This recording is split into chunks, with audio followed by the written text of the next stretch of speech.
Hi, I'm Sally Kirkman from sallykirkman.com, and I'm here today with Christina Rodenbeck from Oxford Astrology.com, and together we are Astrology Talk podcast.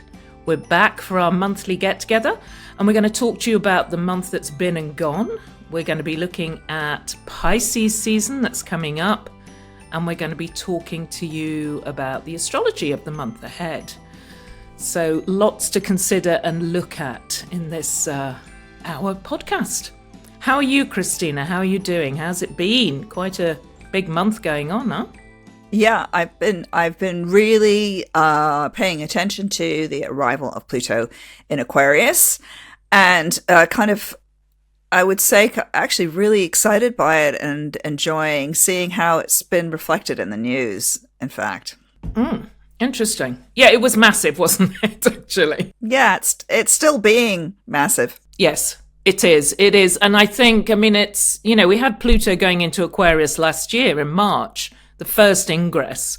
But I think this one, which took place on January 20th, 21st, that weekend, was huge because the sun was with it, wasn't it? The sun illuminated it. There was a Sun-Pluto conjunction at 29 Capricorn, and then they both moved in to Aquarius almost together, actually. And there were so many synchronicities that I have to say I was slightly freaked out. It was like, what's going on? It's a Pluto in Aquarius universe happening. One of the things that happened to me was I ended up going to the cinema just literally the day after on the 22nd, and it was a group invite, and Aquarius season, I've been trying to do more group things, more social things. And I went to see Poor Things, which I didn't really know what it was about. And it turns out it's a modern take on Frankenstein. And I was just like, oh my Lord, this is it. Frankenstein's back in the news. And for those of you who listen to our short podcast, you'll know that we talked about Frankenstein and the chart of Mary Shelley with Pluto in Aquarius up on her midheaven. Frankenstein was, it embodies this Pluto in Aquarius theme about kind of the dangers of technology, playing God. And here we were with Poor Things, as Pluto's going into Aquarius. I'm at the cinema watching Poor Things, and it's got massive Oscar nominations as well. So it seems so relevant to what's happening, to what's going on. It's interesting that there's that one, Poor Things, and Oppenheimer, which of course is also Plutonic because Pluto rules nuclear power. Right. And so those are the big two of the big contenders. I wouldn't particularly want to call it between them. I was doing something completely different. I was at a TEDx talk all day, Oxford TEDx, which I was dragged to, but I really enjoyed it. But the first person who spoke, there were a lot of the speakers were, there was a Pluto and Aquarius theme because, of course, TEDx is about the future. They were talking about the future and how to live in society, which is a very Aquarian pair of themes, And the first person on was an engineer, a woman engineer who was young, but was a double cancer survivor. And I thought that was so Pluto in Aquarius because Pluto, of course, is about surviving. It's not about sort of being overtaken by death. It's about dying and coming back to life. And essentially that's what she was talking about. It's like the phoenix, isn't it? I often think of the phoenix who rises from the ashes. Things have to almost go to rock bottom, or you see death, and then you can rise and transform. That is the classic Pluto symbolism, that rising from the ashes. What else did we notice that was going on? Because there seemed to be a lot, didn't there? Well, I think it's still ongoing. I think it's going to be ongoing as Pluto stays at 0 degrees Aquarius. It's not kind of moving on. So I have been actually noticing there's a lot of stuff going on in the world of tech. In other words, there's Elon Musk doing his usual this, that, whatever. But Meta, which used to be Facebook, has become $1 trillion company. And why is that? Pluto and Aquarius? Well, Pluto is about mega wealth, right? It's about huge, huge amounts of money. And Facebook is a network company. And Aquarius is about networks. So and I also noticed that Musk lost his case. I mean, he'll be appealing it, but that there's some controversy about him extracting so much wealth from a company, whereas he could just, he's wealthy enough already. I think that's what the judge said, is why aren't you doing it like the other guy over at Meta, who doesn't do that, who doesn't take a massive salary. Yeah, I mean, and that is very pertinent, isn't it, for this move from Pluto in a Capricorn to Pluto in Aquarius. At its best, there should be, I mean, Pluto is one of the planets associated with hidden riches, the wealth behind the scenes almost. And in Aquarius, it needs to be shared out. I mean, the amount of money, I think it was something like 56 billion we're talking about with Elon Musk, which is just, a bit of me just wants to weep at that. I mean, it's a ridiculous amount of money for one individual to be, given, I don't know, to deal with. For heaven's sake, there need to be new laws and rules coming in. And I mean, we banged on about this quite a bit over recent talks about Pluto into Aquarius. But when you were talking about Meta, there was something else I read in the news about there'd been a virtual rape on the metaverse. So there's this, I mean, the dark web, Pluto in Aquarius. Again, there's not new rules and regulations that have yet been put in place that are stopping things like that. So this will be an ongoing negotiation or an ethical thing that's playing out while Pluto moves through Aquarius.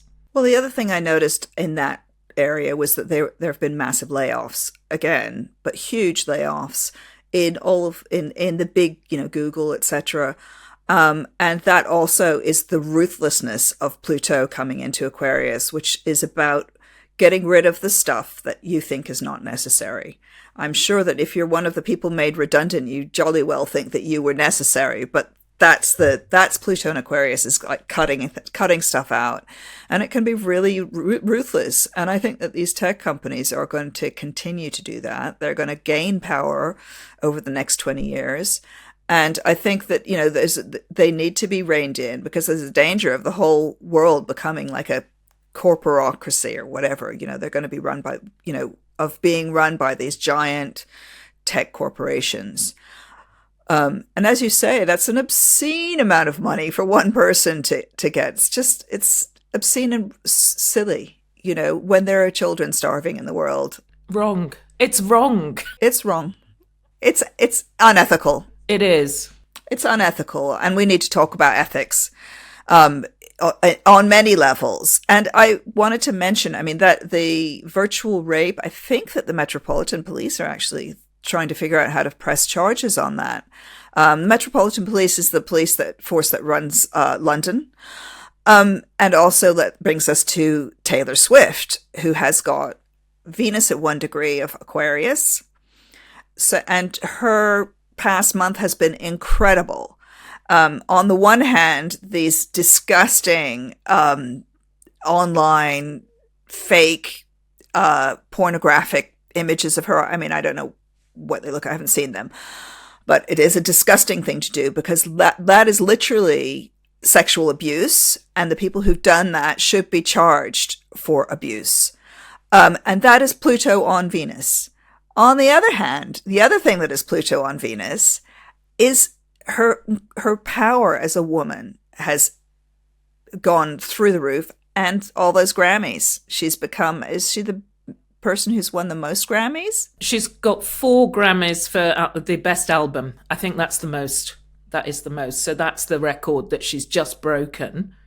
And so interesting that it was because, I talked about the Sun Pluto. They came together right at the end of Capricorn, but then all the inner planets are moving through Aquarius, and they're triggering Pluto at 0 degrees. So we've still got Mars, Pluto on 14th of Feb, Venus, Pluto on 17th of Feb. We're talking before that. But the Taylor Swift winning the Grammy coincided with the Mercury, Pluto conjunction. So triggering her Venus. And, Mercury it's the voice, isn't it? It's the word. She's a brilliant songwriter. So that Mercury Pluto on her Venus was also about her, coming to power, actually, being shown as a really incredible powerful singer-songwriter on that. So, that is the thing with Pluto as well. And I think this is often people kind of fear Pluto transits are like, oh, it's all going to be awful. My life's going to fall apart. But, Pluto is power, and it does raise your status as well. And we've seen that time and again, I think, particularly with the conjunction. It can really sort of bring you to prominence. And as you said, the Grammys was all about the women as well. It was quite extraordinary. But she was the star of it. Venus also is the art planet. It's one of the art planets. And there you go. It's her art, which is mercurial. In other words, it's her writing that is suddenly empowers her. I've been sort of collecting stuff from people who've had major Pluto transits over the past 10 years, like conjunctions to the sun and stuff. And I have to say, on the whole, there is something major that you have to get through.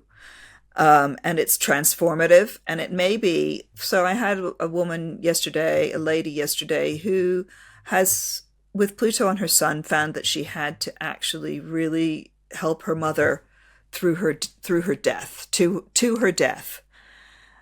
And so she had to befriend Pluto. She had Pluto in the house. And that was actually eventually empowering. It's made her stronger in the end.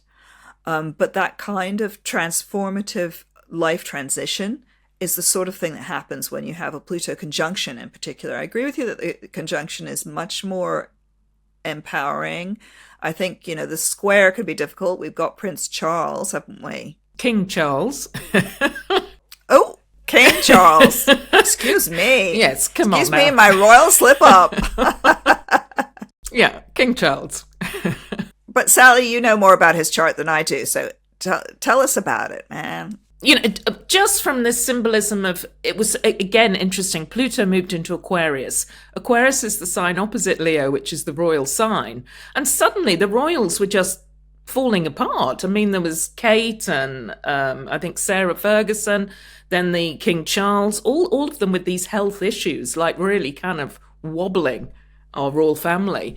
But with Charles, he's got Pluto square his moon at 0 degrees Taurus, which is in the 10th house.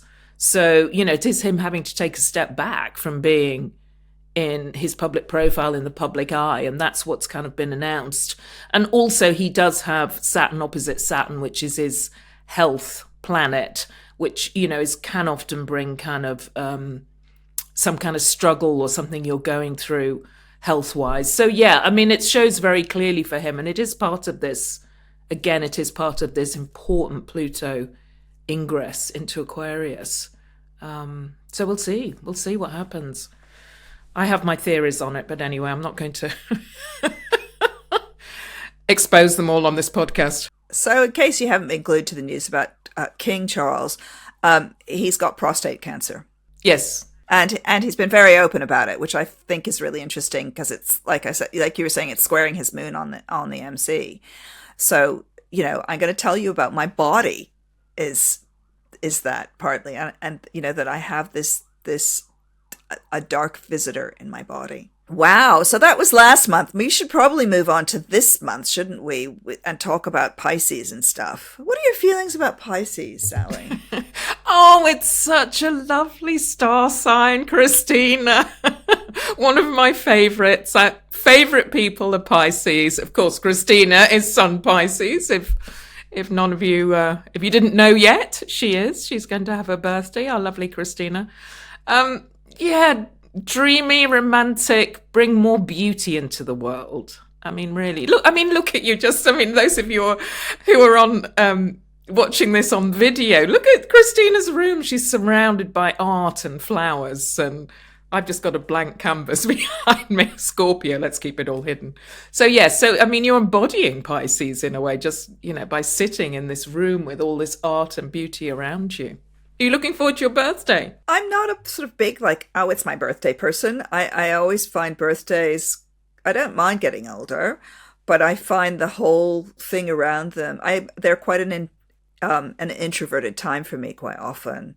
And so I'm not, I don't, sort of big birthday party, it makes me shy, actually. And of course, Pisces can be quite shy. Even though I have Leo rising, I'm got a very shy side. Yeah, so Pisces season this year is going to be watery, isn't it? But there's quite a lot happening astrologically for Pisces, not just for Pisces, but especially for Pisces, I guess, because all of us Pisces, and maybe one of the reasons I'm feeling more not somber but like real is that Saturn is in Pisces at the moment and has been since last March and is going to be until I think it's 2026, is it?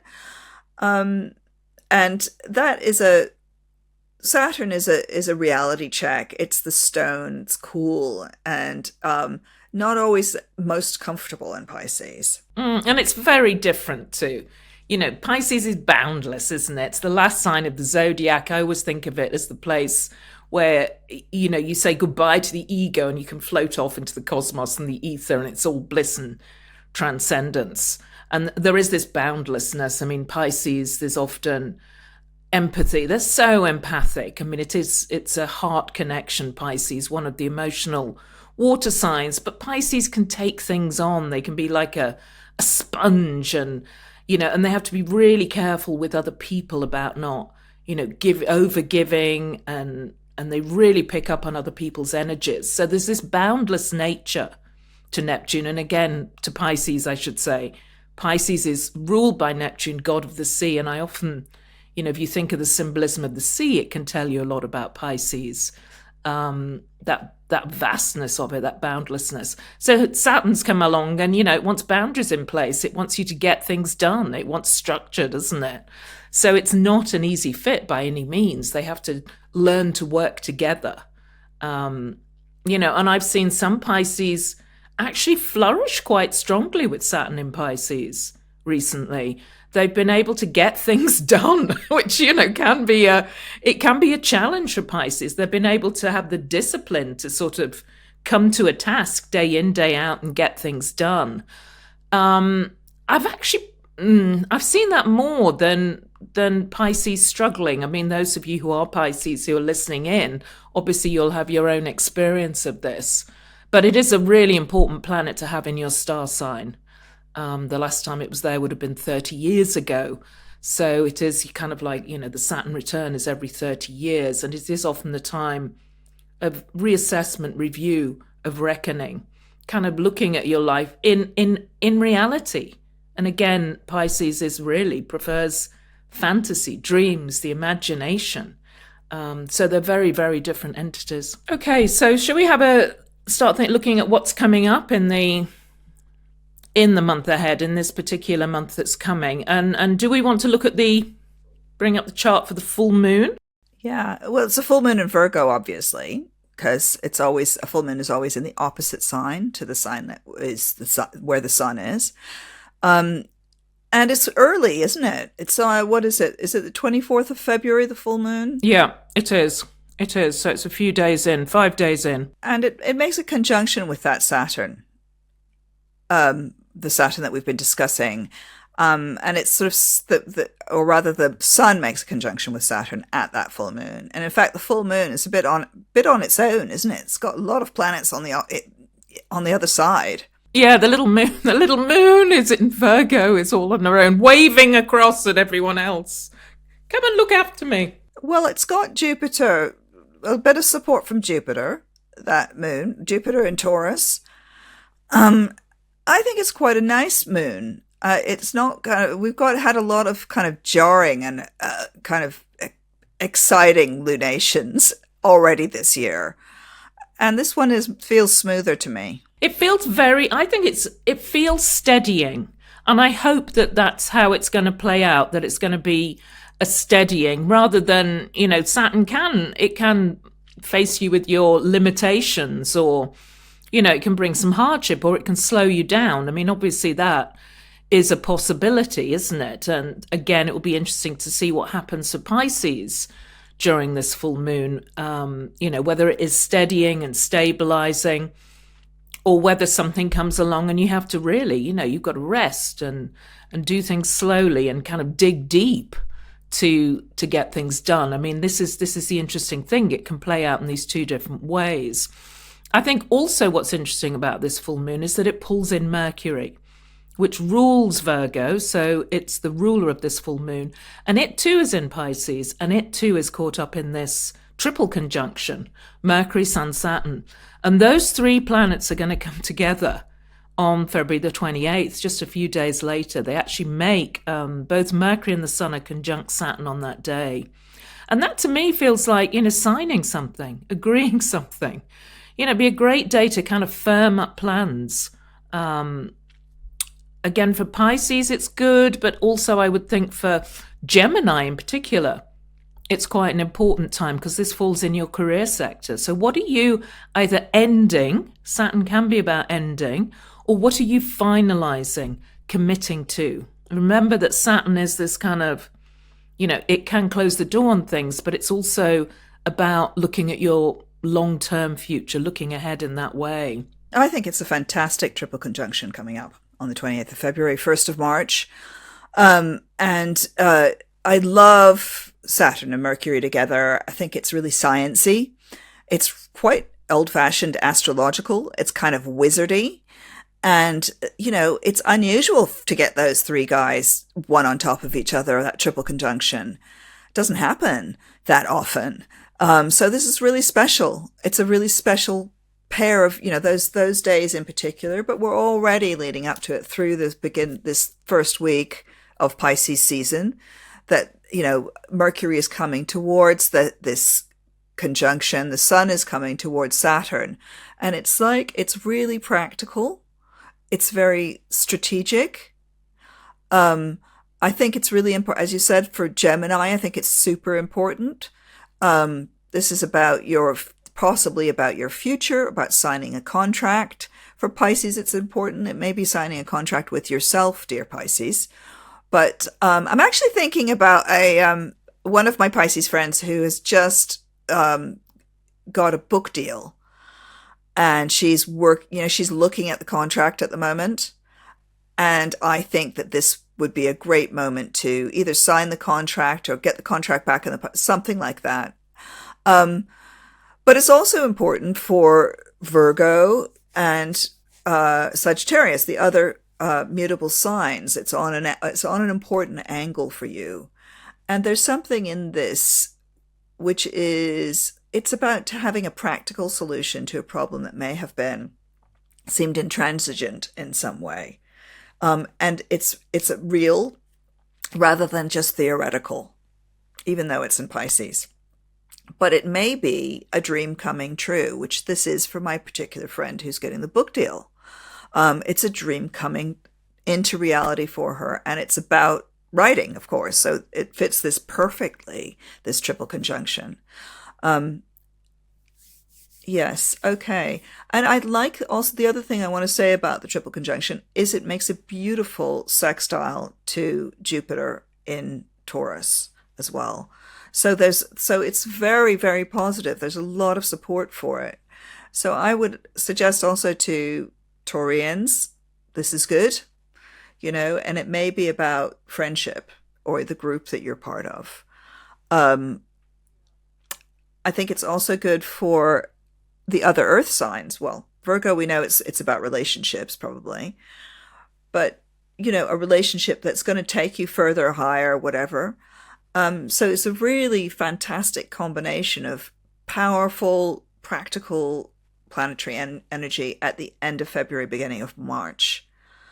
And just to mention a concept about solar returns and your birthday. So for Pisces born around that time, this energy will take you through the next 12 months. So do something maybe a little bit risky, but actually a practical step forward at this point. Also, Sally, have we mentioned the fact that all the planets are direct? Yeah, they have been for a while now, haven't they? I think maybe even the last podcast, they're probably direct. They're all direct until April the 1st, when Mercury will turn retrograde. And that is really important. You know, we're moving things forward. It's like there's a pull, isn't there? You're being pulled forward when all the planets are direct. There's none holding back. So it is a time to kind of, and this, you know, when looking at this full moon, it's kind of steady getting ahead. It's not charging and rushing into things. It's really kind of making some sound decisions, looking to the future. And again, I think the as you said, the earth signs and water signs, Taurus, Virgo, Capricorn, Cancer, Scorpio, Pisces in particular, it's your kind of energy. You know, in astrology, we call them the more introvert signs, but you like things to flow. There's a steadiness, and getting a sort of pace, going with your pace. And that to me is very much what this feels about, this full moon. So yeah, it's quite interesting.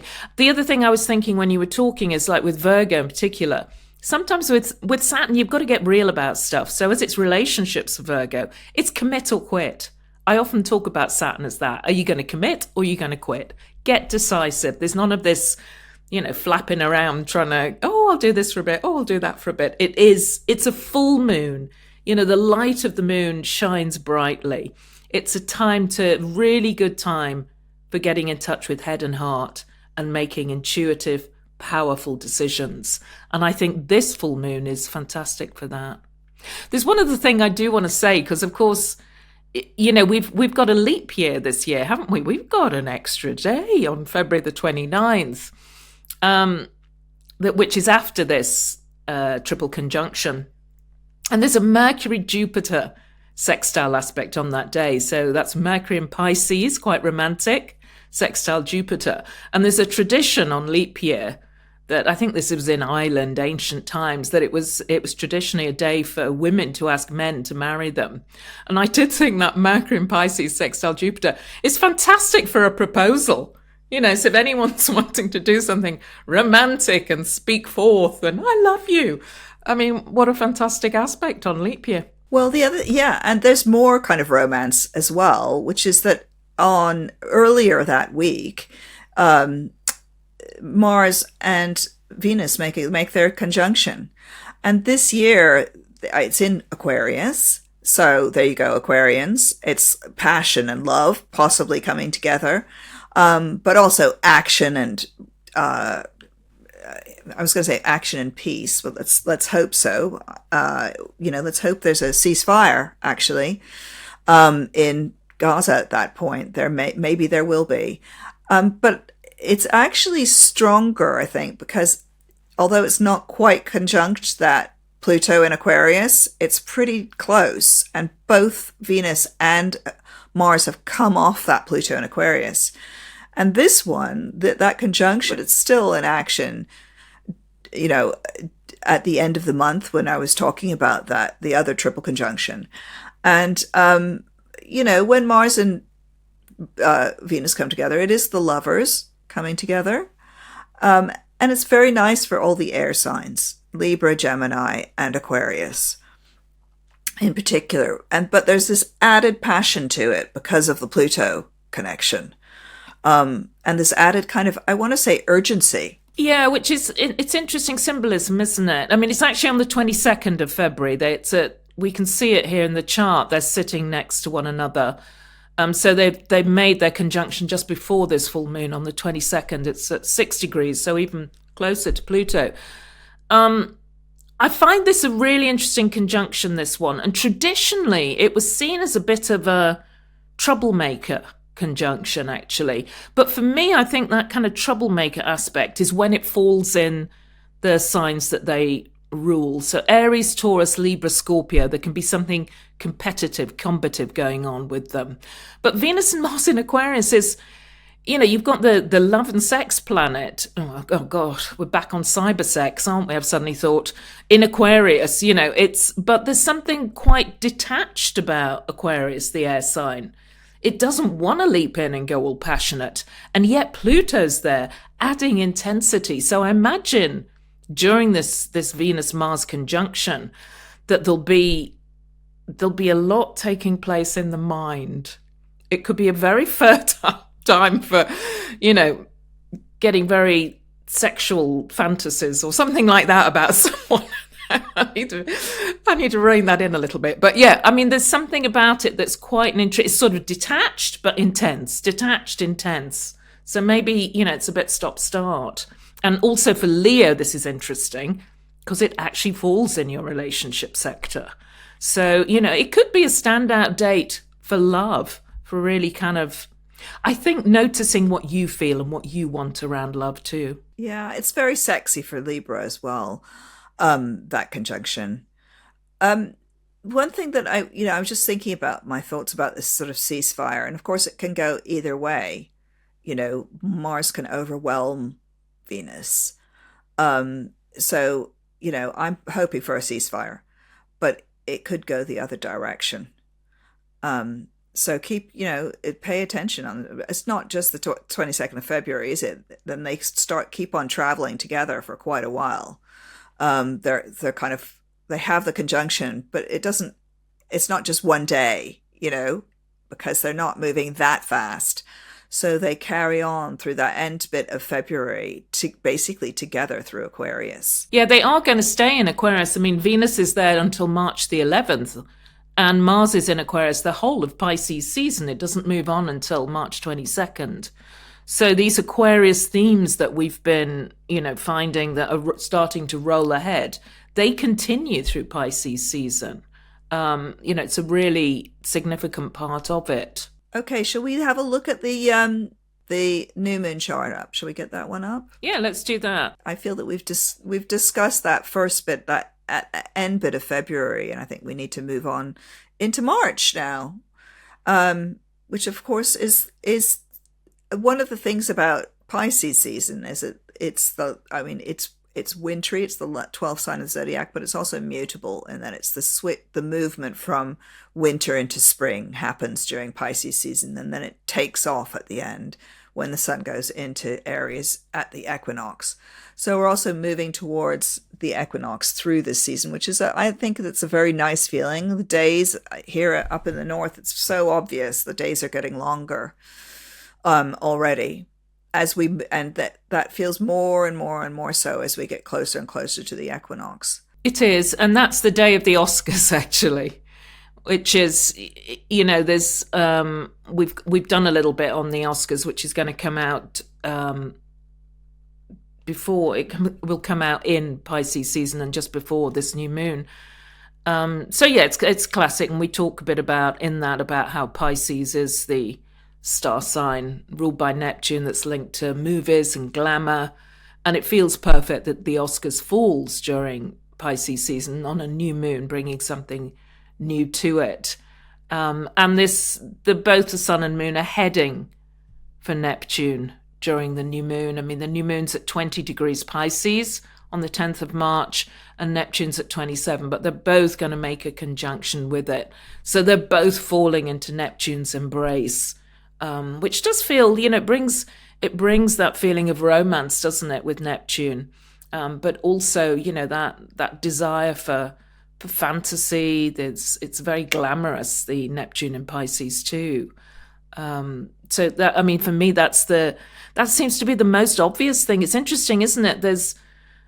There's no kind of jarring planets to this new moon again. I mean, there's a sextile to Uranus, which is at 19 Taurus, but there's sort of more of a flow or something. It feels more flowing, the lunations this month. I agree. I mean, I think basically when the sun and everything starts to move into Pisces, you get this really kind of pleasant, dare I say it, a pleasant smoothness, partly because of the fact that Jupiter and Uranus are both in Taurus, which has been quite jarring while everything's been in Aquarius because that makes squares. But as we move further and further into Pisces, everything begins to make lovely connections with that Uranus and Jupiter. Although Venus and Mars will both square it, won't they, in March as well, in Aquarius.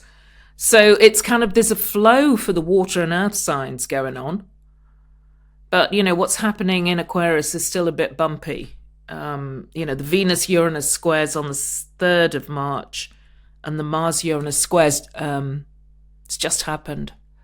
So it's on the 9th of March. So there's kind of, there's this sort of scenario of things flowing, but there's something going on behind the scenes as well. It's a little bit more rocky or a bit more bumpy. Uranus in Taurus squaring those planets in Aquarius. That is some things falling apart, some things coming to an end. So I kind of feel like, it's important to use that Saturn in Pisces, again, be real about things, or get a real picture of what's happening. I also think that the Venus and Mars in Aquarius for most of this time is to do with taking action on Pluto, on the things of Pluto that you may already know about. Mars made a conjunction with Pluto, Venus made a conjunction with Pluto in Aquarius season, and now you're carrying through with whatever was triggered by that. And so there's a lot of action for Aquarians. There's a lot of action for Leos. And there's a lot of action for Taurus as well in terms of your career. So I think for Taurians in particular, you may really be taking off because you've got Jupiter the expander in your sign. You've got all these planets that have gone, are going through your career sector. The friendships look good. The teamwork looks good. You may be committing to some kind of teams, being given a contract for a team. Maybe Kansas City is going to take you on as a tight end. I love that term, tight end, don't you? Tight end. I have no idea what it means, Christina, but anyway. It's some kind of football position in American football as a tight end. And it's what Taylor Swift's boyfriend plays.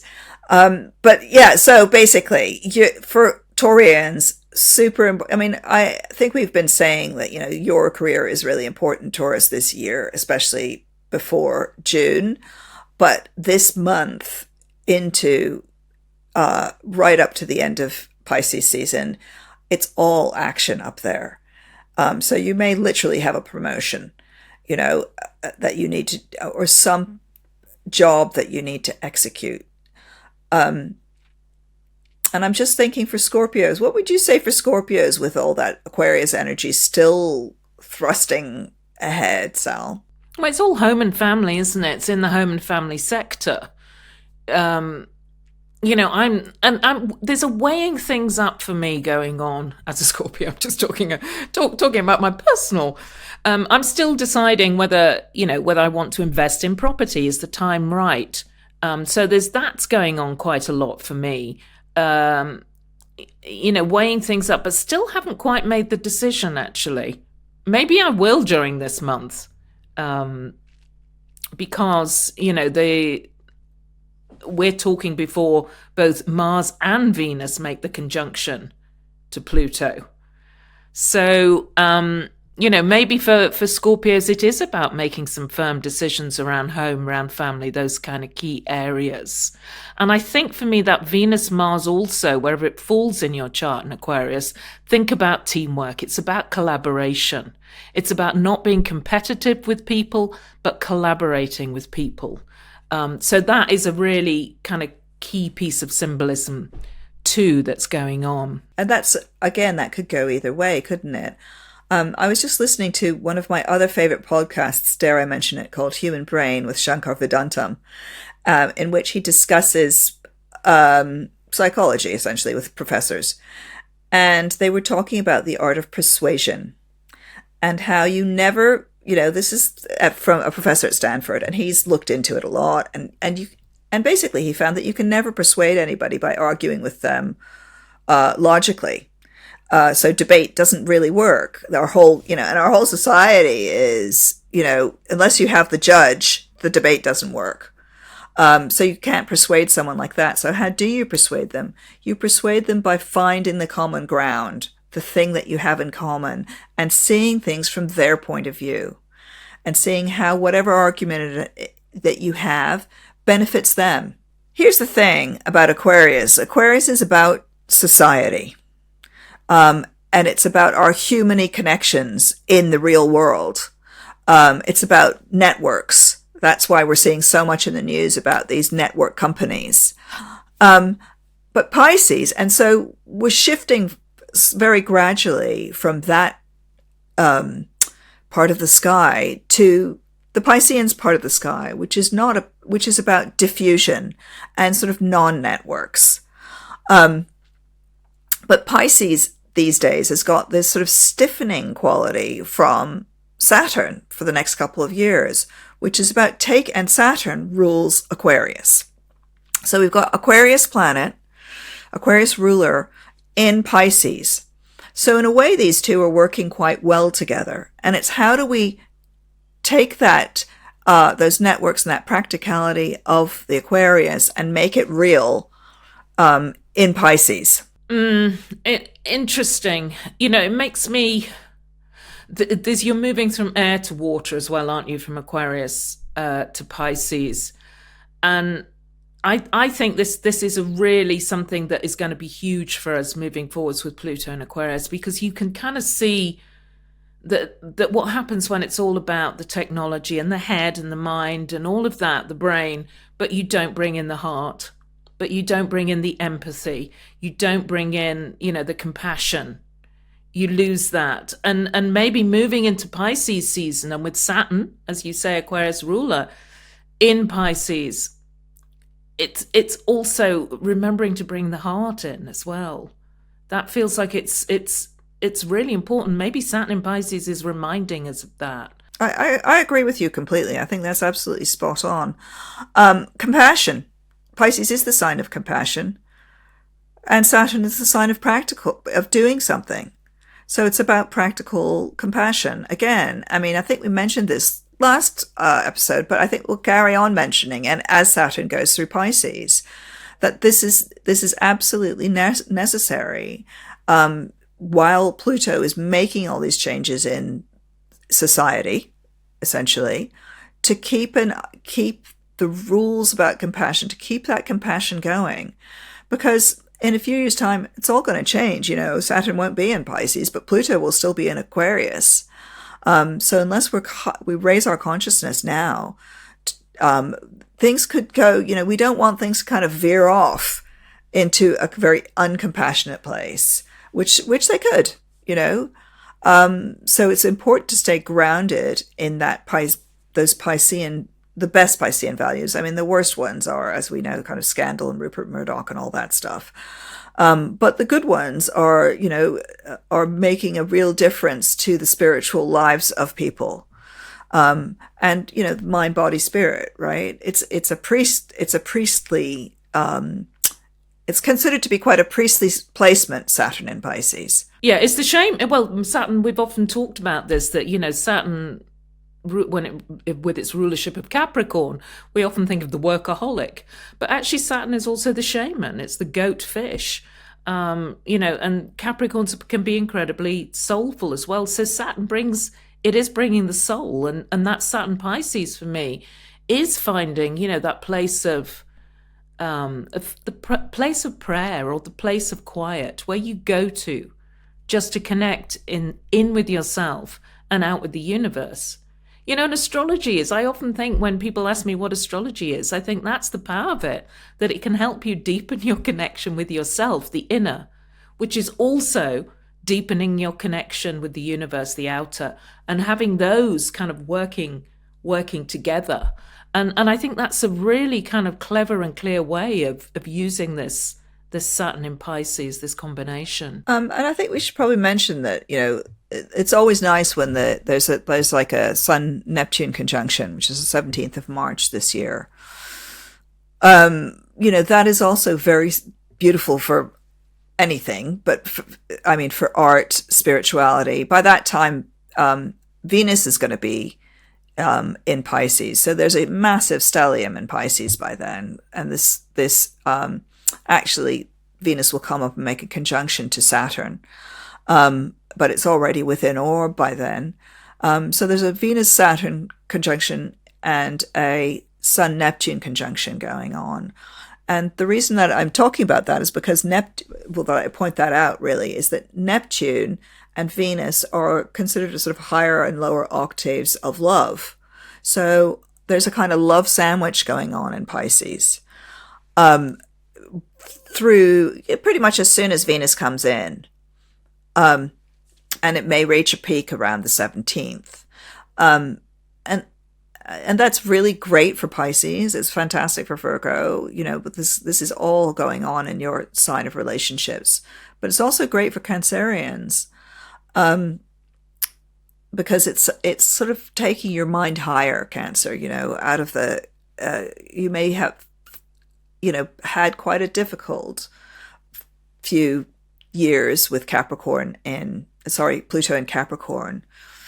And now you're being lifted out of that. And it may be through art, it may be through prayer, it may be through some kind of course that you're taking. It's all, you're being lifted up. And you may really feel that through this month. Yeah, I think that's lovely. And maybe then use this, everybody use this new moon on the 10th of March to set some intentions to, where do you want to reach out to other people? For Sagittarius, this is your home and family sector. It's about the ones you love. And, for Capricorn, it's about your community. It's about your role within your neighborhood.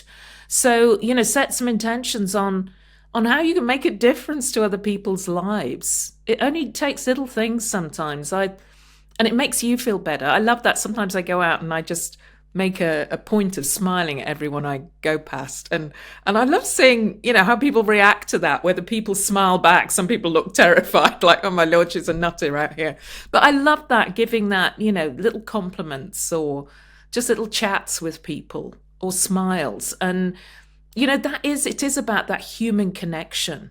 And that's so important, getting off our blooming screens, getting off, all this internet stuff and really looking people in the eye and connecting as human beings. So, wherever this Pisces is going on in your chart, whether this Pisces overload is, thank goodness, lose yourself in it, really enjoy it, really connect and make a point of doing that. And I think that's really important during Pisces season.